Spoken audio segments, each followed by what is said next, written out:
Hi nuggets, welcome back to another video. Check. So yes, after eating this lovely like caramel tart thing, I started one of the most eventful days of my life. So first I went to the dentist to get my tooth filling in my cavity checked, and then I had lunch at a Japanese restaurant thing near my house where I ate katsudon, rice, some extra corn, and kind of mid miso soup for $9+. Not bad. And then after that, I apparently agreed to go with my sister to the guitar shop for her to choose a new guitar because she passed like a really big exam for her medical career. I don't really know what it means exactly, but I'm glad she's happy. And when we finally got home, it's time to actually start work on this drawing that you're seeing now.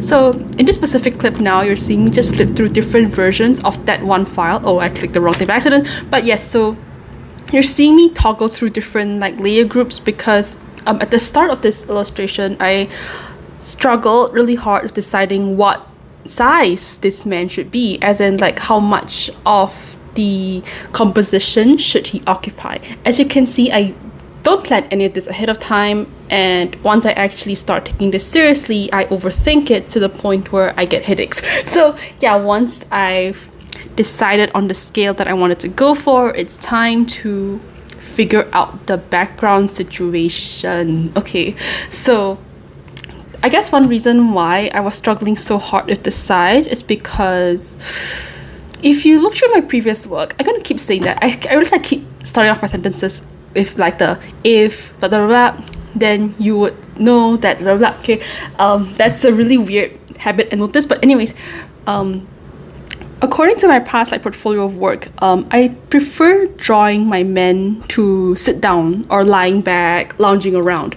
That's my comfort zone. I like drawing poses where the subjects are very clearly relaxed and sleepy even, because that's how I am in real life. I hate sitting up, I hate standing up, I hate walking, I hate physical activity of any kind.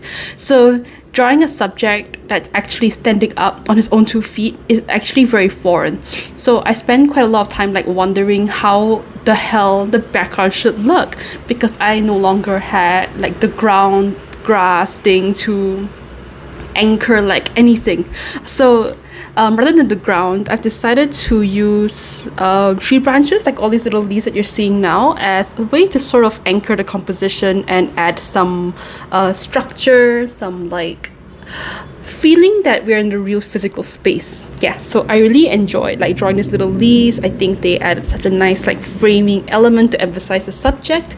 And I think later in the coloring process in a different video, you'll see me like add extra foliage at the back to make the composition feel fuller. And look at these like somewhat daisy flowers. You see me drawing it now, but I eventually got rid of them. Honestly though, my pet peeve, right, when drawing tons of these flowers is I don't particularly enjoy drawing these daisy type flowers. I feel like it's quite generic looking. Like I feel like other artists do it better than me, where it feels very repetitive in a very cute, familiar sense. But when I do it, it feels very sloppy, and I crave for some unique, interesting shapes or something. That's just my pet peeve. And right now you're seeing me do the hand. I like it when the fingers kind of look like they're sort of fused together. I like simplifying the shapes whenever I can. Not necessarily because I can't draw hands, although that's true. That's true. But I also think it has a very nice stylistic look that like Western animations have. I think it's quite charming, so you know, I stole it from myself. And look, progress check. Look at them go. And now we're continuing the process by adding some foreground elements. These tiny flowers, I took inspiration from these small flowers called mini delphs, electric blue mini delphiniums. So they're basically this really tiny flower that, in my opinion, looks nothing like an actual delphinium, but they're small and they're blue, so I guess they get their namesake from that. And they're so lovely.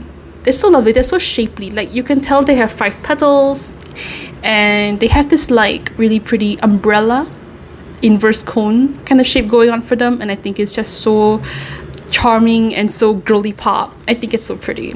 So you're just seeing me fill up the foreground with these flowers. If I remember correctly, I originally wanted it to be blue, like the namesake that I just said. Oh, now I'm erasing those shit daisies and replacing it with something else, but I'll get to that later.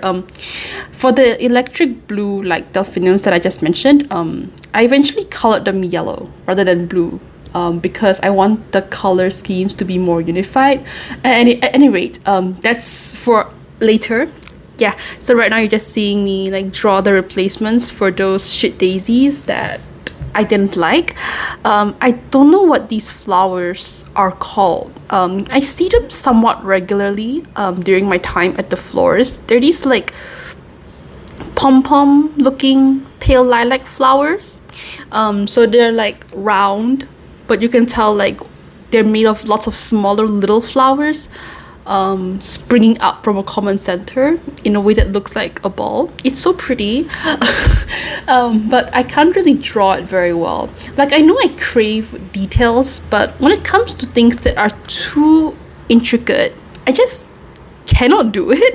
I think it's because like my brushes, my line art tends to be on the thicker side, so thinner lines just don't work for me. Yeah.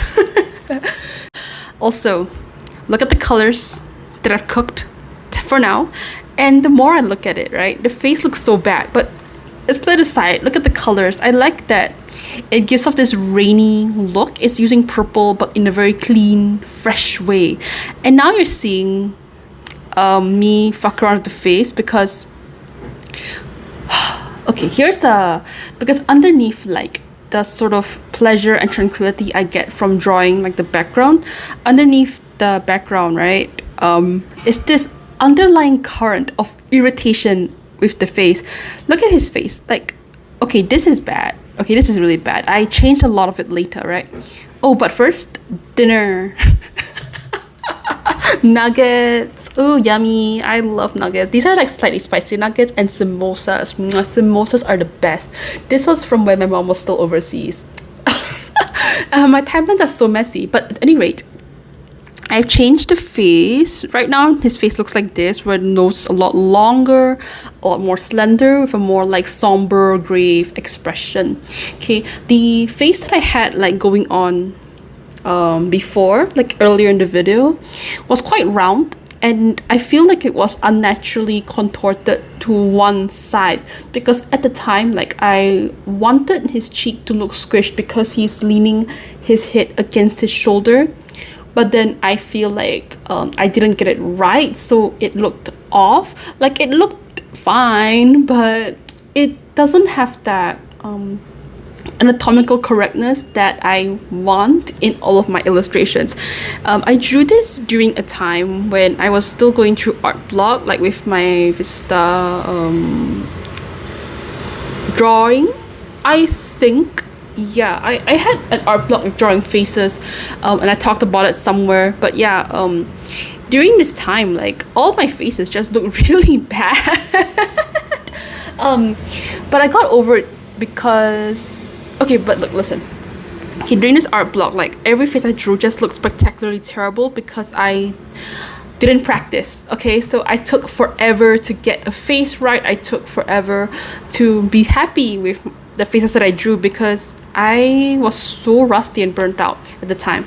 So, like, the way for me to get out of that funk is to open an old sketchbook and just practice drawing with Pinterest, like just sketching in my sketchbook, like finally get back into the habit of dedicating like 10-15 minutes a day to just, you know, practice in my sketchbook, to warm up and to learn new things about faces, about anatomy, about eye shapes, about lip shapes. And only when I started like doing those practices that, you know, the face actually looks way better. Even though this new face now I don't think looks like Izzo all that much, I still think anatomically it's more stable, it's more solid, and I really like the character in it more. I like his long nose, I like his very tired looking eyes, and I like that his jaw is quite sharp, while not being like overly bulky or round. It's just a nice, long, pretty face that shows his age a bit more with the eye wrinkles and all that. Yeah, I'm really proud of it. I think it's very pretty compared to the face that he used to have. And I've also updated his hair. I rotated the hair a bit better such that it fits his hairline, I guess, his scalp a little better. Yeah.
Won't you look at that, the video is ending now.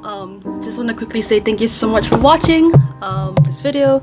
I'm having a lot of fun like making these little like update vlogs or whatever, but anyway, thank you so much for watching. Take care of yourself, and I hope to see you around in the next video. Take care, goodbye, kisses. Mwah.